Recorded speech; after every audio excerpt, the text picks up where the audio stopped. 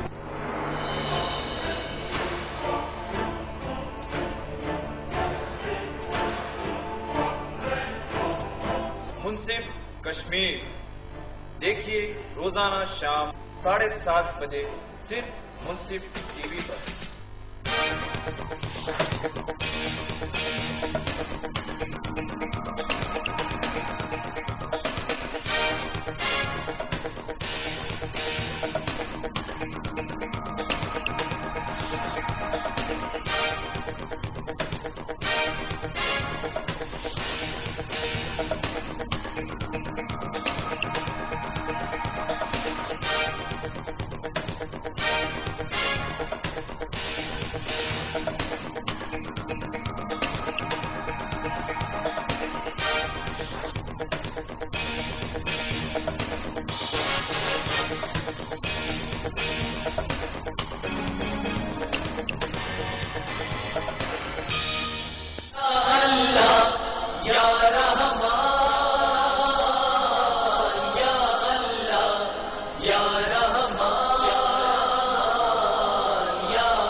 السلام علیکم ناظرین، پروگرام راہ ہدایت میں وقفے کے بعد دوبارہ آپ کا خیر مقدم ہے۔ میں ہوں آپ کا میزبان محمد اسلام الدین، اور اس اسٹوڈیو میں ہمارے ساتھ آپ کے سوالات کے جوابات دینے کے لیے موجود ہیں مفتی محمد شوکت ثنا قاسمی صاحب۔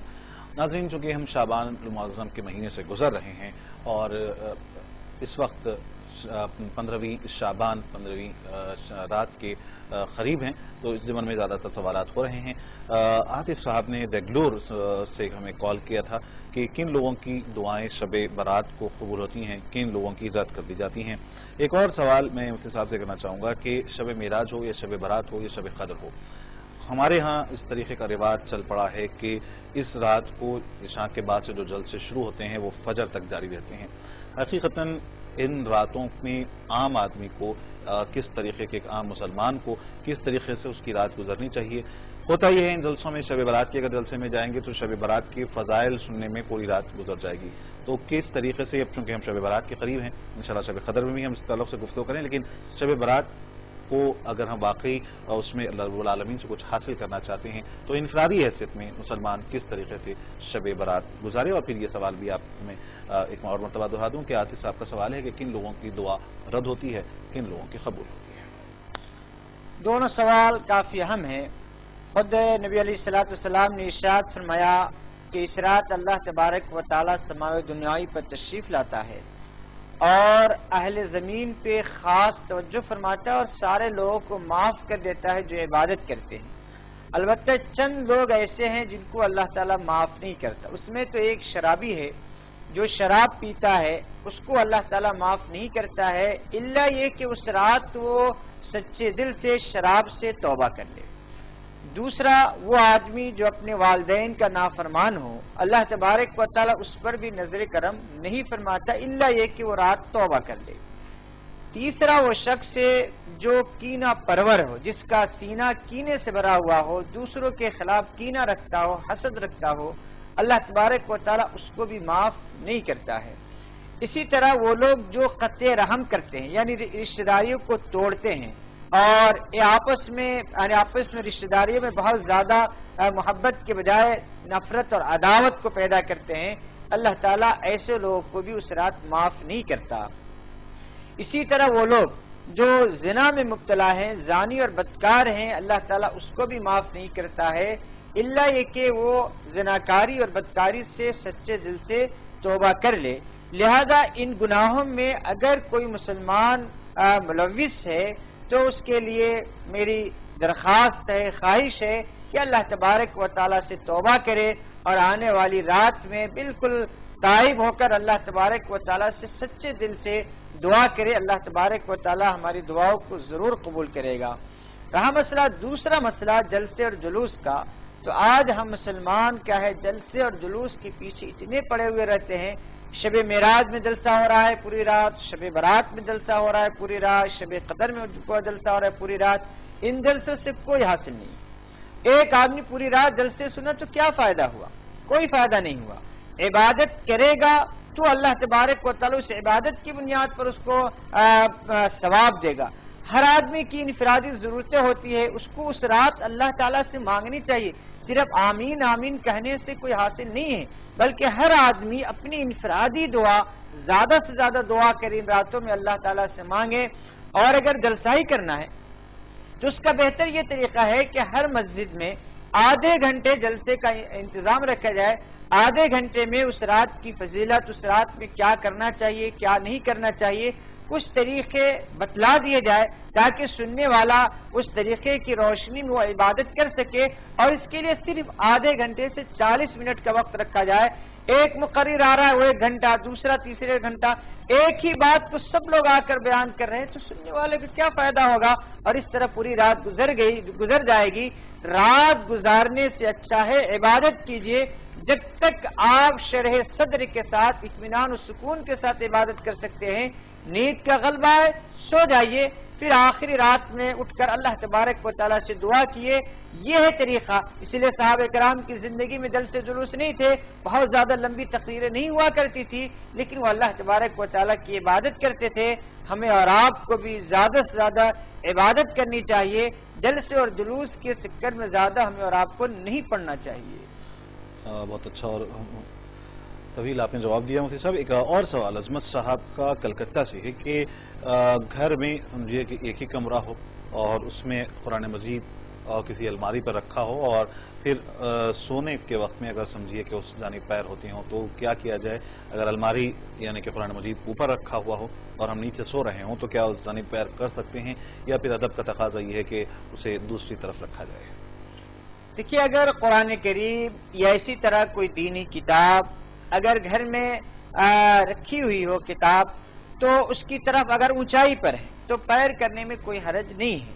بالکل اگر سامنے آ رہا ہے پیر تو ایسی صورت میں ادب کے خلاف ہے، لیکن اگر آپ کے پاس گنجائش ہے تو قرآن کریم کو کسی ایسی طرف رکھ دیجئے کہ اس طرف پیر بھی نہ پڑے، لیکن اگر گنجائش نہیں ہے تو ایسی صورت میں کوئی حرج نہیں ہے۔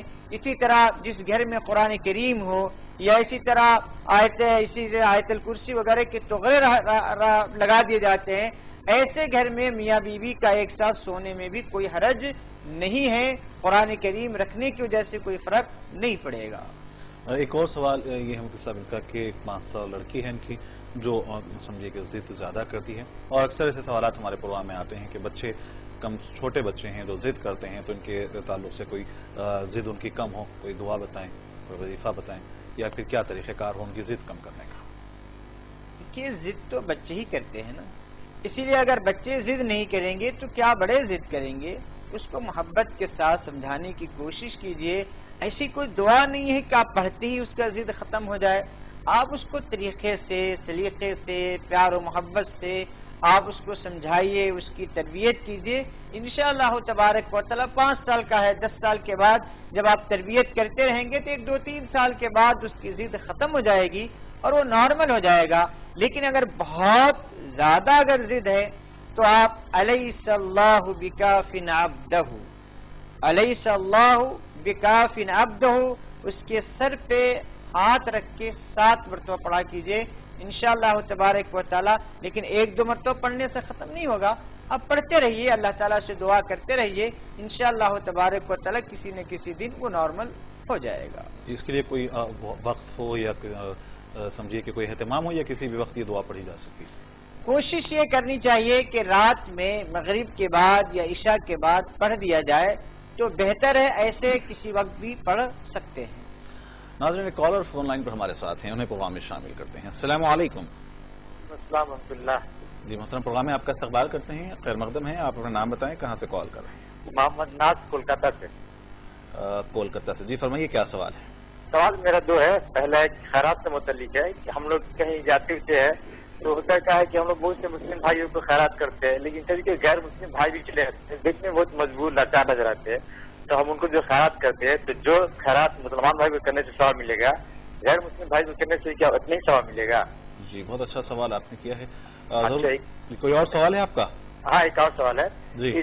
سویرات لگ بھگ آ چکا ہے، ہمارے شہر میں قبرستان ہے، لوگ نا قبرستان کی صفائی میں اتنا جٹے رہتے ہیں کہ کیا کچھ بتائیں آپ کو، دن بھر لگے رہتے ہیں. تو کیا اسلام میں قبرستان کی صفائی کے متعلق کچھ؟ یعنی آپ یہ کہنا چاہ رہے ہیں کہ کیا قبرستان کی صفائی کرنی چاہیے، درست ہے؟ ہاں درست ہوگی، سویرات کے متعلق، بقیہ دن نہیں ہوتا، صرف سویرات کی وجہ سے بس. جی جی جی ٹھیک ہے، بہت بہتر. ضرور انشاءاللہ ہم تعلق سے بھی گفتگو کریں گے مفتی صاحب سے. بہت بہت شکریہ ہمارے ساتھ جڑنے کال کرنے کا. ایک اور کالر اس وقت فون لائن پر ہیں. السلام علیکم. وعلیکم السلام. جی محترم، خیریت سے ہیں؟ جی الحمدللہ. پروگرام میں آپ کا استقبال ہے. اپنا نام بتائیں، کہاں سے کال کر رہے ہیں؟ میں افضال بول رہا ہوں لکھنؤ سے. جی افضال صاحب لکھنؤ سے، فرمائیے کیا سوال ہے محترم؟ ہمارا سوال یہ ہے کہ قبرستان میں جب جاتے ہیں، قبرستان شہداء میں قبرستان میں جاتے ہیں، جی لوگ شرارہ کرتے ہیں، اگربتیاں جلاتے ہیں، قبروں کو پھول ڈالتے ہیں، وہ کہاں تک درست ہے؟ یہ شب برات سے متعلق آپ کا سوال ہے؟ جی جی جی جی جی چلیے، اس سے قبل بھی اسی تعلق سے ایک سوال ہمارے ہاں ہیں، ضرور انشاءاللہ اس تعلق سے ہم گفتگو کریں. بہت بہت شکریہ ہمارے ساتھ جڑنے کال کرنے کا. ایک اور کالر اس فون لائن پہ ہمارے ساتھ ہیں. السلام علیکم. السلام علیکم. وعلیکم السلام. میں کلکتہ سے بول رہا تھا. جی فرمائیے. جی سوال یہ ہے کہ ایک مسجد میں یہاں ہم لوگ 4 کلومیٹر دوری پہ ہے، ہر جمعہ کو نماز پڑھنے کے لیے ہم لوگ جاتے ہیں. تو جب دعا کا وقت آتا ہے، نماز سے فارغ ہو گئے تو دعا 5 منٹ 7 منٹ 8 منٹ کے لیے روک دیا جاتا ہے، اور پھر جو پیسہ اکٹھا مطلب آدمی ہر قطار میں کھڑے ہو جاتے ہیں اور پیسہ مسجد کے لیے ہی، اور پھر ایک آدمی پیچھے سے اور آتا ہے کہ قبرستان کے لیے پیسہ کلیکشن پورا سب جتنا مسجد میں ہوتا ہے 8 10 12 جو بھی پورا پیسہ کلیکشن ہو جاتا ہے. تب پیچھے سے ایک آدمی آواز دیتا ہے امام صاحب کو کہ ہو گیا، مطلب پیسہ کلیکشن ہو گیا. تب پھر دعا کا سلسلہ شروع ہوتا ہے. تو مطلب اور کبھی کبھی کسی مسجد میں ہم لوگ دیکھے ہیں کہ جب تقریر ہوتا ہے یا خطبہ کے دوران بھی تو وہ جو ڈبہ ہے وہ ہر قطار میں جاتا ہے. تو یہ کہاں تک درست ہے، یہ تھوڑا تفصیلی سے بتائیے. جی جی ضرور انشاءاللہ اس تعلق سے گفتگو ہوگی. ایک اور کالر اس فون لائن پر ہمارے ساتھ ہیں. السلام علیکم. السلام علیکم. وعلیکم السلام. پروگرام میں آپ کا استقبال ہے. کون اور کہاں سے بات کر رہے ہیں؟ ہم حیدرآباد سے عالیہ بول رہے ہیں.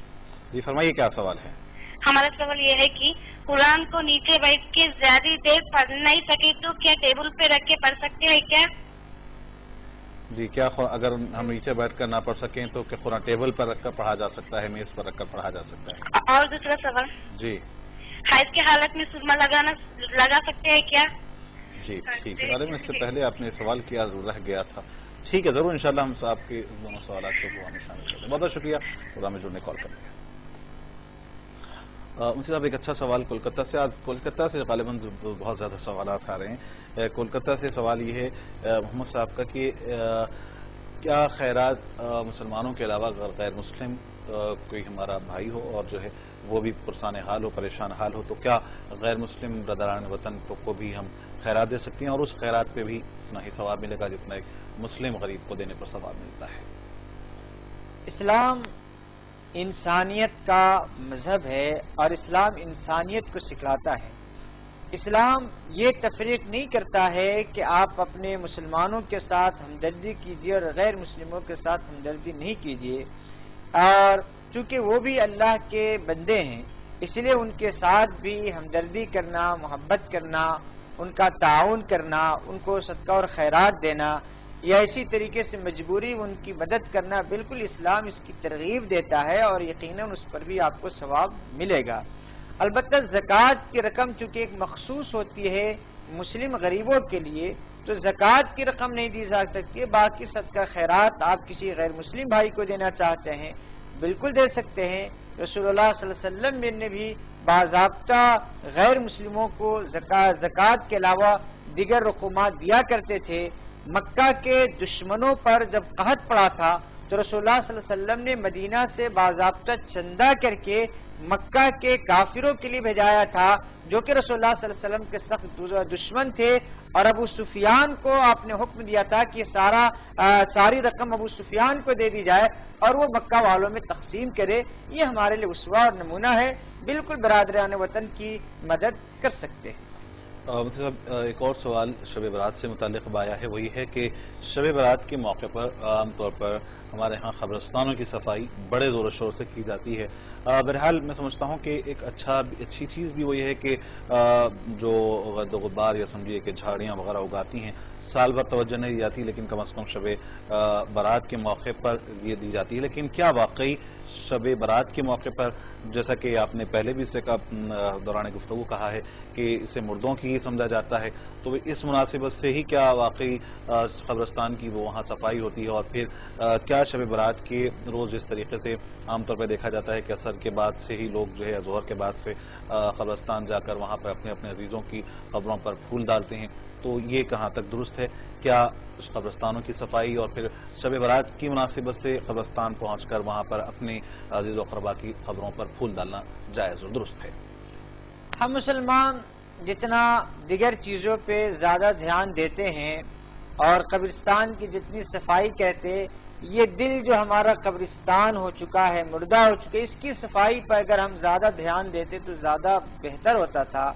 جہاں تک مسئلہ قبرستان کی صفائی کے، اصل میں یہ لوگ کے ذہن میں یہ بات بیٹھ گئی ہے، چونکہ یہ مردوں کی عید ہے لہذا قبرستان کی صفائی ہوتی ہے، باضابطہ اگر اس کی باؤنڈری ہے تو اس پہ چنا پانی کیا جاتا ہے اور اس کو ایک قبرستان کو بھی سجانے کی کوشش کی جاتی ہے۔ بعض جگہ تو ہم نے دیکھا ہے کہ باضابطہ لائٹنگ لگا دی جاتی ہے، اس پہ چاروں طرف سے لائٹ لگا دی جاتی ہے، جیسے کہ شادی کے موقع پر گھروں میں لگائی جاتی ہے۔ ظاہر سی بات ہے یہ اگر تصور ہو کہ مردوں کی عید ہے اس لیے ساری صفائی ہو رہی ہو تو ظاہر سی بات یہ بالکل غلط بات ہے اور اسلام میں اس کی کوئی گنجائش نہیں ہے۔ لیکن یوں ہی کہ قبرستان میں بہت زیادہ جھاڑیاں اگائی ہیں یا بہت سارے کوڑا اور کرکٹ لوگوں نے ڈال دیا ہے، اس بنیاد پر اگر صفائی کر دی جائے تو بہر صورت اس کی گنجائش ہوگی۔ کولکتہ سے ہی ایک ہمارے عزیز کا سوال یہ ہے کہ عام طور پر ہم یہاں پر بھی دیکھتے ہیں کہ بعض مساجد میں نماز جمعہ کے فوری بعد نماز ختم ہوتی ہے اور اس کے بعد پھر تقریباً کچھ 5-7 منٹ کا وقفہ دیا جاتا ہے، اور ایسے میں یا تو ڈبے گھمائے جاتے ہیں یا بعض مقامات پر لوگ ہی خود جو ہے وہ کپڑا وغیرہ پکڑ کر مسجد کی تعمیر کے لیے آتے ہیں۔ وہ یہ کہتے ہیں کہ انہیں کہاں کچھ زیادہ ہی وقت لیا جاتا ہے اور پھر قبرستان کے لیے مسجد کمیٹی کے لیے بہرحال لوگ آتے ہیں، اور بعض لوگ ایسا محسوس ہوتا ہے کہ یہ جو وقت ہوتا ہے اس میں جانے کی جلدی میں وہ بےتاب نظر آتے ہیں۔ تو کیا واقعی نماز کے بعد دعا کو روک کر اتنی دیر تک لوگوں کو ٹھہرانا جانا درست ہے، یا پھر دوران خطبہ عربی خطبے سے پہلے جو ہمارے ہاں اردو میں بھی تقاریر ہوتی ہیں اس وقت بھی کیا یہ کام کیا جا سکتا ہے؟ دیکھیے پہلی بات تو یہ ہے کہ ہمارے ذہنوں میں یہ بات بیٹھ گئی ہے کہ جب تک کہ دعا نہیں ہوگی نماز نہیں ہوگی۔ دیکھیے ایسا نہیں ہے، لوگ سارے بیٹھے کیوں رہتے ہیں؟ وہ اس لیے کہ وہ سمجھتے ہیں کہ دعا نہیں ہوئی، جب تک کہ امام صاحب دعا نہیں کریں گے نماز ختم نہیں ہوگی۔ حالانکہ نماز سلام پھیرنے کے ساتھ ہی مکمل ہو جاتی، دعا نماز کا جز نہیں ہے، یہ دعا ایک الگ چیز ہے، آپ کو اختیار ہے، اب چاہے مانگے چاہے نہ مانگے، دعا کا نماز سے کوئی تعلق نہیں ہے۔ ہمارے ذہنوں میں یہ بات بیٹھ گئی ہے کہ دعا نہیں کریں گے اس وقت تک نماز ہوگی نہیں، اسی لیے سارے لوگ بیٹھے رہتے ہیں۔ تو پہلی بات یہ ہے کہ اگر آپ کو جلدی ہے آپ چلے جائیے، اسی لیے کہ قرآن نے فرمایا فَإِذَا قُضِيَتِ الصَّلَاةُ فَانتَشِرُوا فِي الْأَرْضِ، کہ جیسی نماز ختم اور ہوئے زمین میں پھیل جاؤ، اللہ تعالیٰ کے رزق کو ڈھونڈو۔ لیکن مسجد والوں کی مجبوری یہ ہوتی ہے کہ وہی تو وقت ہوتا ہے کہ سارے لوگ آتے ہیں اور اس وقت مسجد کا کچھ نہ کچھ تعاون ہو جاتا ہے، امداد ہو جاتا ہے، یا اسی طرح ملی کام اسی وقت ہو سکتا ہے۔ اسی لیے اگر تھوڑی بہت تاخیر ہو جا رہی ہے تو ملت کے مفاد کے وجہ سے اس کو برداشت کر لینا چاہیے، اگر کسی کو جلدی ہے تو وہ چلا جائے۔ ایک سوال حیدرآباد سے ہماری ایک بہن نے کیا ہے، سوال یہ ہے کہ اگر کیا قرآن مجید کو ٹیبل پر میز پر بھی رکھ کر پڑھا جا سکتا ہے یا نیچے بیٹھ کر پڑھنا مسنون ہے؟ کس طریقے سے قرآن مجید کی تلاوت کے وقت قرآن مجید کو ہم کیسے تھامیں؟ قرآن مجید پڑھتے وقت جتنا ادب آپ ملحوظ رکھ سکتی ہیں آپ رکھیے. اگر آپ کرسی پر بیٹھ کر قرآن کریم کو آپ ٹیبل پر رکھ کے پڑھنا چاہتی ہے پڑھ سکتی ہیں. اسی طرح نیچے بیٹھ کے قرآن کو آپ کسی تکیے پر رکھ کر یا اسی طرح کسی چھوٹا ٹیبل پر رکھ کر پڑھنا چاہتی ہے آپ پڑھ سکیے. اصل مقصد یہ ہے کہ قرآن کریم کا ادب ملحوظ رہے, قرآن کریم کی کسی طرح بے ادبی نہ ہو. آپ کو جیسی سہولت ہے اس انداز سے آپ پڑھ سکتی ہیں, لیکن بہر صورت قرآن کریم کی تلاوت کیجیے اور یہ جذبہ بہت بہتر ہے. عام طور پہ حفاظ کرام بعض مرتبہ ہم دیکھا کہ لیٹ کر بھی وہ پڑھتے ہیں قرآن مجید, تو کیا حفاظ کرام کے لیے یہ سمجھیے کہ اجازت ہو سکتی ہے کہ وہ قرآن مجید کو لیٹ کر اپنے ہاتھ میں قرآن مجید کو لے کر پڑھیں, یا بغیر اس کو قرآن مجید ہاتھ میں لیے بھی وہ لیٹ کر کیا قرآن مجید پڑھا جا سکتا ہے؟ قرآن مجید کی تلاوت اگر زبانی ہو رہی ہو تو لیٹ کر, بیٹھ کر, کھڑے ہو کر, چلتے ہوئے, سواری پر, ہر لحاظ سے آپ پڑھ سکتے ہیں. لیکن لیٹ کر قرآن کریم کو سامنے لینا یہ تو ادب کے خلاف ہے, اسی لیے بہتر نہیں ہے. اور حفاظ جو کرتے ہیں وہ عام طور سے وہ لوگ کرتے ہیں جو بہت زیادہ پڑھتے ہیں, یعنی پڑھتے پڑھتے تھک جاتے ہیں, تو شاید تھوڑی دیر آرام کے لیے یہ انداز اختیار کر لیتے ہیں, تو ظاہر سی بات ہے مجبوری میں اس کی گنجائش مل سکتی ہے. ایک اور سوال اسی سے مناسب سے کروں کہ کیا بستر پر بھی قرآن مجید پڑھا جا سکتا ہے, یا قرآن مجید کو بیٹھ کر, کیونکہ بعض مرتبہ بچوں کے پیشاب کی وجہ سے بستر ناپاک سمجھا جاتا ہے, کیا ہم بستر پر بیٹھ کر, پلنگ پر بیٹھ کر قرآن پڑھ سکتے ہیں, یا پھر اس کے لیے کوئی علیحدہ کرسی پر بیٹھ کر پڑھنا بہتر ہوگا؟ دیکھیے, پڑھنے والے کا جسم پاک ہونا ضروری ہے. اگر اس کا جسم پاک ہے, باوضو وہ پڑھ رہا ہے, تو چاہے جس جگہ وہ بیٹھا ہے وہ جگہ ناپاک ہو, اس کے باوجود قرآن کریم کا تلاوت کرنا, اس کا پڑھنا, اس میں کوئی حرج نہیں ہے. لیکن اگر بہتر ہے, ممکن ہو سکے تو کوئی پاک جگہ اگر اس کو مل سکے تو وہاں بیٹھ کر پڑھنا اور زیادہ بہتر ہوگا. ناظرین, ایک کال فون لائن پر ہمارے ساتھ ہیں, پروگرام میں شامل کرتے ہیں. السلام علیکم. وعلیکم السلام. جی محترم, پروگرام میں آپ کا خیر مقدم ہے. اپنا نام بتائیں, کہاں سے کال کر رہے ہیں؟ آپ کی آواز بہت جی آپ کی آواز بہت دھیمی آ رہی ہے. میں منیر احمد بول رہا ہوں. جی, میں سری نگر سے بول رہا ہوں. جی سری نگر سے. جی فرمائیے, کیا سوال ہے؟ سوال یہ ہے کہ ہمارے یہاں کیا ہوتا ہے کہ جیسے شب برات سے پہلے اگر کوئی فوت ہوتا ہے جی, تو اس کے بعد جب وہ اس کی مان لیجیے پہلی شب برات آتی ہے تو اس کے گھر والے ہم شب برات کے دن حلوہ وغیرہ نکال لیتے ہیں مسجدوں میں. جی, یہ کہاں تک ٹھیک ہے؟ جی. اور دوسرا یہ کہ ہمارے یہاں ہوتا ہے کہ جیسے شب برات کے دن یہ قبرستان وغیرہ پر موم بتی وغیرہ لگاتے ہیں. جی, بہت بہت شکریہ ہمارے ساتھ جڑنے, کال کرنے کا. آج شاید ایک ہی کالر آپ کشمیر سے ہمارے رہے ہیں. مفتی صاحب, پروگرام اپنے آخری وقت میں داخل ہو چکا ہے. اس سے پہلے ایک سوال یہ ہے کہ خاتون نے سوال کیا تھا کہ کیا حیض کی صورت میں بھی خواتین سرمے کا استعمال کر سکتی ہیں؟ ایام کی حالت میں سرما لگانا, اسی طریقے سے کوئی کریم وغیرہ استعمال کرنا بالکل جائز ہے, کر سکتی ہیں. بلکہ ایام کی حالت میں اور اسی طرح جزگی کے بعد جو عورتیں عام طور سے بہت زیادہ لاپرواہی برتتی ہے, ایسی عورتوں کو اس کی سزا ملتی ہے کہ چہرے پہ یعنی اس طرح کالے دھبے آ جاتے ہیں. لہذا ان ایام میں زیادہ سے زیادہ پاکی اور صفائی رکھنے کی کوشش کرنی چاہیے. صاحب, ایک آخری سوال آج کے پروگرام کا. احمد صاحب نے سری نگر کشمیر سے سوال کیا ہے کہ ان کے ہاں اس طرح کا رواج ہے کہ شب برات سے قبل اگر کوئی کسی کا انتقال ہوتا ہے اور اس کے لیے وہ فوت ہونے والے شخص کے لیے وہ پہلی شب برات ہے, تو اس کے عزیز و قریب جو ہے اس وقت کوئی چیزیں حلوہ وغیرہ بنا کر تقسیم کرتے ہیں. ساتھ ہی میں ایک اور سوال انہوں نے کیا, اس سے پہلے بھی ایک صاحب نے بات کی تھی کہ عام طور پر شب برات کے موقع پر قبرستانوں میں اگربتیاں جلانا اس طریقے کا بھی رواج ہے. آخر میں ایک اور مرتبہ آپ سے چاہوں گا کہ حقیقت میں اس شب برات کے موقع پر ہم کیا کریں؟ دیکھیے, شب برات کے موقع پر جو احادیث سے بات ثابت ہے وہ یہ ہے کہ اس رات میں عبادت کی جائے. باقی حلوے پکائے جائیں یا اگربتی جلائی جائے یا قبرستان جا کر اس طریقے سے پھول ڈالنا یا اگربتی جلانا, یہ ساری چیزیں احادیث سے ثابت نہیں ہیں. اسی لیے ہم مسلمانوں کو ان چیزوں سے بچتے ہوئے اس رات میں زیادہ سے زیادہ عبادت اور دعا کرنی چاہیے. اللہ تعالیٰ آپ کو, ہم کو اور پوری امت مسلمہ کو اس کی توفیق دے. آمین.